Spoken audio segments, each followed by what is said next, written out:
Hi കൂട്ടുകാരെ, നമുക്കൊരു ഈത്തപ്പഴം പൊരി റെഡിയാക്കിയാലോ.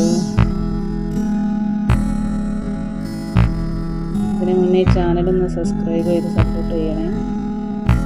1.5 കപ്പ് മൈദ ഇട്ട് കൊടുക്കുക.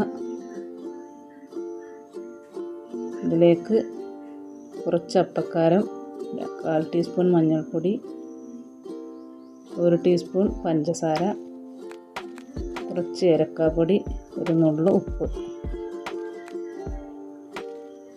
വെള്ളം ഒഴിച്ച് മിക്സ് ചെയ്തൊരു ബാറ്റർ തയ്യാറാക്കാം.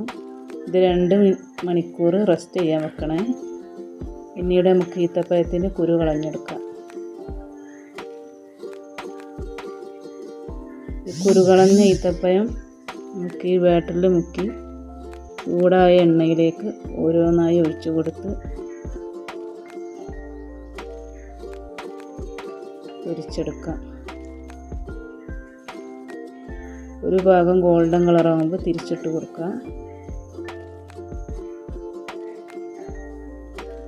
ഇതായി കഴിയുമ്പോൾ കോരി മാറ്റാം.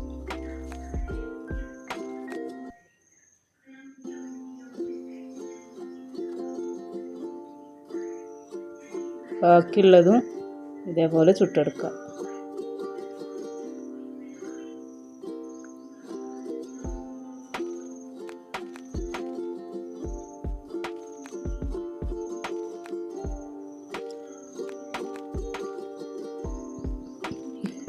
അപ്പം നമ്മളെ സോഫ്റ്റായ ഈത്തപ്പഴം പൊരി റെഡി. സബ്സ്ക്രൈബ് ചെയ്യാൻ മറന്നു പോകരുത്.